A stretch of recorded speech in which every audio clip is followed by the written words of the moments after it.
사람들이 이제 좀 뭔가 잘못 생각하고 있는 게 물론 차랑 이게 휴머노이드 로봇이랑은 다르지만 이 굉장히 유사한 부분이 많아요 사실은. 네네.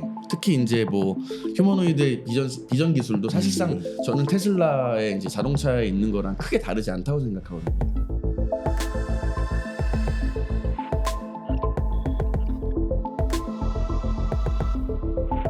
안녕하십니까, 로보티스트 팟캐스트 강민석입니다. 오늘 주제는 테슬라와 관련한 주제를 좀 잡았습니다. 대표님께서 좀 출장을 가셔가지고 예, 부득이하게 이제 김 PD 이 주제를 이렇게 잡은 이유가 뭘까요? 이사님이 또 신형 또 모델 3를 타고 다니시고 있잖아요. 네. 작년에 이제 신차를 뽑으셔가지고 타고 다니시는데 로봇 회사다 보니까 아무래도 이제 뭐 대표님도 그렇고 이사님도 그렇고 뭐 테슬라라는 브랜드 자체에 있어서 관심도 많으실 것 같고 하필 또 뭐 이사님이 또 테슬라를 직접 또 사용을 하고 계시잖아요. 테슬라 제품 자체를. 그리고 민트 로봇에서도 또 로봇을 만드는 회사다 보니까 여러 접점이 있지 않나라는 생각도 들었고요. 네. 제품을 써보셨으니까 모델 3를 리뷰해보자 차라리. 그리고 이 모델 3를 이용하시면서 어떤 이제 앞으로 민트 로봇과 좀 민트 로봇에 연관된 혹은 좀 접목시켰으면 하는 기술들이 있지 않을까. 왜냐하면 저희가 뭐 여러 브랜드 이렇게 사용하다 보면 좀 아무래도 관심 있고 내가 좀 일하는 분야에서는 좀 이런 부분은 조금 뭐 믹스매치해서 한번 좀 제품을 만들어 보고 싶다라든지. 일단 모델 3 신형을 지금 타고 계시는데 이제 2년째 타시고. 아니죠, 작년 5월 말쯤에 받았어요. 모델 3를 좀 선택한 이유가 어떻게 되실까요? 일단 제 이전 차가 좀 문제가 굉장히 심각해져가지고 차를 바꿔야겠다라고 이제 생각이 들었어요. 근데 저는 사실 전기차에 대해 관심이 없었습니다. 전기차에 대한 관심이 없었고 어쨌든 이제 좀 소형 준중형급이라고 하죠. 저는 사실은 그 BMW 3 시리즈가 그렇게 완성도가 좋다고 해가지고 내가 직접 경험을 해보는 저는 좀 그런 성향이거든요. 그래서 타봤죠. 실제로 시승을 또 해봤고 그 다음에 5 시리즈도 시승을 해봤습니다. 근데 되게 막 드라마틱한 그런 감동이 느껴지진 않았어요. 물론 굉장히 좋은 차예요. BMW 오너분들께서 오해하실 수도 있으니까 굉장히 좋은 차입니다. 고민하던 찰나에 그때 모델 3가 이제 막 이제 출시하기 직전이었어요. 그래서 여의도에 있다고 하니까 한번 구경이나 가보자 하면서 처음으로 제가 테슬라 매장을 가봤습니다. 근데 소문이 되게 안 좋다는 거를 저는 얘기를 많이 들었어요. 이거 뭐 마감도 안 좋고 이거 단차도 심하고. 근데 웬걸 딱 앉아봤는데 솔직히 개인적인 이제 제 느낌은 소재 측면에서 3 시리즈보다 좋은데? 그런 느낌을 받았어요. 그러니까 제 선입견을 깨버렸죠. 직접 가서 이제 보니까. 앉아보고 만져보고 했더니. 그리고 되게 느낌이 좀 달랐어요. 왜냐면 기존의 차들은 이게 뭐 계기판도 막 많고 막 그런 형태였는데 걔는 좀 이게 차인가 약간 그런 느낌을 좀 받았을 정도로 조금 신선한 좀 충격을 주었죠. 뭐 보통 테슬라 타시면 대부분 약간 좀 컴퓨터를 타고 다니는 느낌. 약간 그런 느낌도 좀 있었어요. 거기서 이제 그래도 시승은 이게 하기가 어려웠거든요. 왜냐면 워낙 그때 대기자가 많았어요. 근데 운이 정말로 좋게 나오자마자 누가 대기자가 취소를 해가지고 시승을 했더니 느낌이 굉장히 좀 좋았다. 새로웠어요. 그러니까 좋았다는 아니에요. 신차 가격이 그러면 그 당시에 얼마 정도죠? 테슬라 3 모델 3가 그때 뭐 정확하게 기억은 안 나는데 한 5천 정도 했던 걸로 기억합니다. 비싸긴 하네. BMW 3 시리즈가 할인을 또 많이 해주니까 비슷했어요. 제가 봤을 때는 뭐 큰 차이 안 났습니다. 하긴 그 돈이었으면 또 정말 다양하게 또 선택하실 수 있는. 그래서 어쨌든 타봤는데 저는 이제 전기차를 처음 타봤잖아요. 그래서 뭔가 신세계 느낌. 예를 들어서 피처폰을 쓰다가 스마트폰 가는 느낌. 자율주행도 거기서 테스트 같은 것도 해주시더라고요. 그래서 되게 뭔가 새로운 경험을 했다. 기존 차는 정말 좋은 차를 탄다라고 하면 얘는 새로운 경험이다. 내가 경험해보지 못한 거를 뭔가 경험했다는 거에 대해서 좀 감동을 먹었어요. 사실 감동을 받았고 그다음에 한번 악셀 밟아주세요 하면서 쫙 하는데 약간 전기차니까 빠르잖아요. 그렇죠. 가는데 막 이게 좀 느낌이 좀 색다르더라고요. 그래서 고민 끝에 모델 3를 선택했는데 지금 이제 1년 좀 안 탔죠. 좀 좋은 선택이었다고 저는 생각합니다. 이거 좀 아쉽다라는 부분 없었어요? 물론 있죠. 이제 저는 사실 이번 편 제가 이제 얘기하면서 테슬라의 그 매니아 분들, 그러니까 그 테슬라를 정말로 좋아하시는 분들이 굉장히 많으세요. 그리고 테슬라 이제 신봉자들. 네, 그 영상들도 진짜 전문적으로 리뷰하시는 분들도 많아서 저는 사실 뭐 자동차에 대해서 전문가도 아니고 맞아요. 그렇다고 뭐 이렇게 뭐 제가 이제 뭐 IT나 뭐 그런 뭐 인공지능이라든지 그런 뭐 대표님처럼 엔지니어도 아니기 때문에 되게 말하는 게 되게 조심스러울 것 같다라는 생각을 했거든요. 이번 방송 편 이제 그거를 보고 스크립트를 보면서 대본을 네네. 보면서. 그런데 어쨌든 뭐 저는 뭐 직접 제 오너로서 네네. 제 경험을 이제 말씀드리자면은 일단은 뭐 특이한 것들이 많았죠. 일단 기어 레버가 없습니다. 그거 아직도 불편해요. 네. 이렇게 터치로 하거든요. 여전히 불편하고 가끔가다 이제 터치 이제 실수했을 때가 간혹가다 발생해요. 간혹가다 발생하는 게 그게 조금 아쉬웠고, 그다음에 이제 깜빡이. 깜빡이가 이제 원래는 여기 이렇게 있잖아요. 근데 얘네들이 터치로 이렇게 이게 버튼이에요. 근데 버튼도 이제 익숙합니다. 근데 헷갈릴 때가 내가 턴한 다음에 깜빡이를 킬 때 그때는 좀 헷갈려요. 네. 위아래로 우리 이제 보통 뇌가 인식하는데 이렇게 했을 때는 이제 위아래가 이제 바뀌는 거잖아요. 그리고 좀 이게 카메라로 이제 사물을 이제 직접 이제 보잖아요. 네네. 또 이제 뭐 타시는 분들 많은 분들이 공감하실 텐데 이제 뒤로 가면은 원래 저희가 이제 원래 레이더 센서에서 삐삐삐삐 하잖아요. 네네. 근데 얘가 이제 카메라로 이제 인식을 하지 않습니까? 근데 얘가 조금만 가까이 왔는데 삐삐 거려요. 그러니까 뭐 이제 주차할 때 이제 턱이 있잖아요. 이제 검은색 턱이 있잖아요. 아, 그런 것들. 근데 얘가 가까이 안 왔는데도 얘가 가까이 인식한 것처럼 보이더라고요. 그래서 실제로 삐삐삐삐 해가지고 봐서 내려서 보면은 많이 남아 있습니다. 이렇게 생각보다.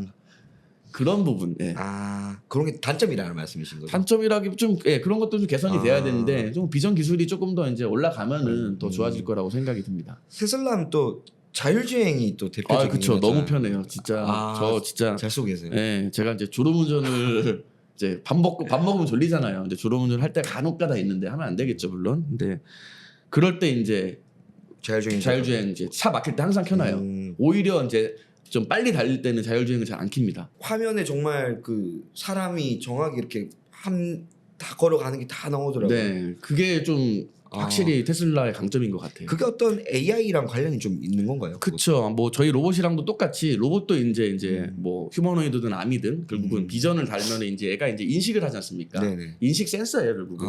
근데 얘가 사물을 보고 이게 뭐다 판단하는 거지 않습니까? 그걸 이제 학습을 시켜놓으면은 뭐 이렇게 생긴 형태는 이제 인간으로 이제 인식할 수 있는 거고, 차량도 뭐 어느 정도 기준이 있겠죠. 뭐 얘는 이제 세단이다, SUV다, 트럭이다. 그런 거를 기준으로 해가지고 얘가 이제 판단을 하는 거죠.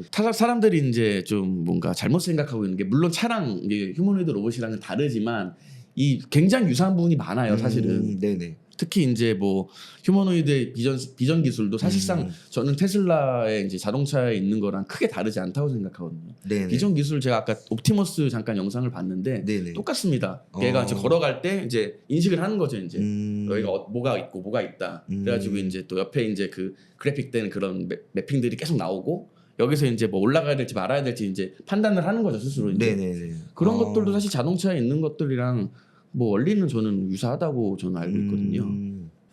좀 이사님이 보셨을 때 이제 테슬라 어떤 자동차 개발 방식이나 지금 얘들이 로봇을 만드는 방식도 마찬가지고 좀 타 브랜드와의 차별점이 좀 있을까요? 뭐 일단 뭐 저도 이제 이 테슬라에 대해서 막 전문적으로 제가 공부하고 그런 사람은 아니지만, 뭐 제가 이제 뭐 주변에서 뭐 듣는 얘기들도 있고 뭐 인터넷으로 본 것들도 있고, 그 메가팩토리라고 하죠. 메가팩토리를 할 때 굉장히 힘들었었다는 얘기를 제가 들었어요. 그 일론 머스크가 어렵거든요. 메가팩토리라는 그 방식 자체가 이제 굉장히 어려운데, 어쨌든 그것 때문에 굉장히 망하기 직전까지 갔다는 얘기도 들었습니다.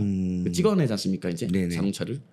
어쨌든 그것 때문에 좀 이제 그 품질 문제도 처음에 있었고, 근데 뭐 아시다시피 처음에 문제가 많았어요. 품질 문제, 단차 다 안 맞고. 근데 금방 따라옵니다. 뭐 예전에 대표님도 이야기를 하셨지만 하드웨어에 대한 품질은 생각보다 빨리 올라갈 수 있어요. 따라올 수가 있어요. 물론 돈 많이 들겠죠. 돈도. 근데 이 소프트웨어는 사실은 좀 그게 어려워요. 그래서 어쨌든 뭐 지금 현재는 마감이나 품질도 꽤 좋아졌다, 테슬라가. 그러니까 그 단차 이게 참 많긴 하더라고요. 하나 좀 기분 나쁜 건 있는데, 이게 주유구가 이렇게 열리잖아요. 얘가 근데 열릴 때는 이렇게 열려요. 닫을 땐 자동으로 안 닫힙니다. 자동으로 닫힐 수도 있는데 얘가 톡 소리가 나요 할 때. 뭐 테슬라 타시는 분들 다 근데 아시는 내용이긴 해요. 그 부분이. 또 아무래도 로봇 회사에 있으시다 보니까 또 테슬라를 선택한 이유도 있으시겠네요. 좀 네, 내가 충대 메고 한번 맞아요. 테슬라를 한번 맞아요. 저 진짜 그런 거 알지. 있었어요. 그래서 대표님도 처음에 실행해 줬는데 대표님이 그게 카메라로 얘네들이 계속 사물 인식하면서 이제 나오는 거 보고 되게 흥미로워하시더라고요. 제가 큰 돈 주고 제가 사실은 충대 매신 거죠. 그래서 그런 부분도 좋았고 저는 사실 뭐 제가 이제 엔지니어적으로 이렇게 풀 수 있는 건 아니지만 뭐 디테일한 것들 그런 거 많이 봐요. 그거를 이제 다른 우리 뭐 제품 개발 쪽에 적용을 한다던가 그런 것들을 되게 좀 접목시키는 걸 좋아하거든요, 제가. 사실 뭐 사운드적인 측면만 보더라도 제가 유니트리 저희 이제 로봇 있지 않습니까? 강아지 로봇. 너무 싫은 게 로봇이 이제 사운드가 인식을 하잖아요. 뭐 영어로 이렇게 말하잖아요. 와 뭐 굳이 이제 한글로 이제 번역을 하면은 뭐 작동하지 않습니다. 뭐 합니다. 근데 그게 결국은 사람의 목소리지 않습니까, 이게. 그게 되게 어색해요. 굳이 그렇게 얘기 안 해도 되는데 그럼 사실 테슬라도 충분히 그렇게 할 수 있었어요. 뭐 조심하세요. 뭐 작동되지 않습니다. 그렇게 AI 음성이 얘기하는 거가 과연 사람들한테 긍정적인 생각을 받아올 수 있는지에 대한 생각. 이거는 사실은 좀 이공적인 그런 과학적인 거랑 좀 다르죠.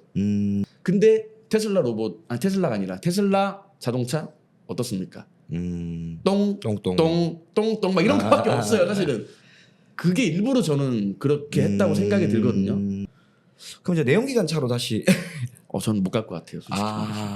맛들이셨군요. 일단 뭐 돈적인 부분도 무시 못하죠. 뭐 나중에는 전기가 뭐 비싸질지 어쩔지 모르겠는데 일단 완속으로 하면은 완충하면은 뭐 비싸야 2만 원이 안 넘습니다. 잘. 말도 안 되는 거죠. 2만 원 놓고 한 490km 정도 가니까 거의. 와. 그게 이제 그리고 자동차세도 싸죠. 그다음에 할인도 받죠. 뭐 근데 그런 그게 것들. 이제 전기차가 또 대중화가 돼 버리면 그럼 없어지겠죠. 그래서 빨리 먼저 타는 게 유리합니다. 그래서. 근데 저희 강 대표님은 전기차 안 타려고 하시잖아요. 계속. 근데 배터리 문제 때문에 자기는 추전도체 그거 나오지 않는 이상 아직은 안 타겠다고. 혹시 이게 좀 전기차가 아직까지는 좀 그런 위험들을 많이들 구매자들은 생각을 많이 하는 것 같아요. 그렇죠. 뭐 좀 가장 기대되는 이제 테슬라의 앞으로 기술이 있으실까요? 좀 이 기술 좀 기대되더라고요. 테슬라 타시면서. 일단 뭐 자율주행도 제가 아까 봤더니 이번에 자율주행이 이제 새롭게 업데이트가 됐더라고요. 근데 다들 지금 극찬하고 있습니다. FSD. 저는 이제 FSD를 안 쓰고 있습니다. 아직 한국에는 지금 그게 안 돼가지고. 근데 그것도 이제 곧 된다는 얘기도 있었고요. 그리고 미국에서 그런 영상들을 보니까 생각보다 굉장히 이제 잘 하더라고요. 더 똑똑해진 거죠, 그러니까. 더 똑똑해졌다는 거는 결국은 이 비전 인식 기술이 더 정교해졌다는 거고 판단도 이제 더 정교하게 할 수 있다는 뭐 그런 거라고 볼 수 있을 것 같은데 그럼에도 불구하고 뭐 아직까지 그거에 대해서 좀 거부감이 있는 사람들은 여전히 있을 거예요. 어쨌든 그런 기술도 점점 발전돼 오고 있다. 그게 곧 결국은 로봇에도 적용이 되기 때문에 똑같은 이제 원리이기 때문에 뭐 그러면 당연히 이제 로봇이 이제 사물 인식해가지고 뭔가 판단해가지고 하는 것들도 더 그런 것들 더 늘어날 수 있겠구나. 테슬라가 그 IT 쪽, 이 신기술 쪽 관련해서는 굉장히 선두주자에 있는 건 사실이고 앞으로 그래서 뭐 저희도 그런 큰 회사들을 보면서 좀 많이 참고할 건 참고하고. 그렇게 하려고 노력하고 있고요. 그런 회사들이 먼저 이렇게 새로운 것들을 보여줘야지 또 따라올 수 있지 않을까 생각이 듭니다. 네, 말씀 감사합니다. 네, 시청자 여러분, 이번 주제는 테슬라와 관련해서 좀 이야기를 좀 나눠봤고요. 다음 시간에는 저희 강 대표님과 함께 새로운 주제로 좀 더 심도 있는 주제로 여러분들과 함께 하고자 합니다. 저희 영상이 유익하셨다면 구독과 좋아요, 알림 설정 부탁드립니다. 저희는 다음 시간에 뵙겠습니다. 감사합니다. 감사합니다.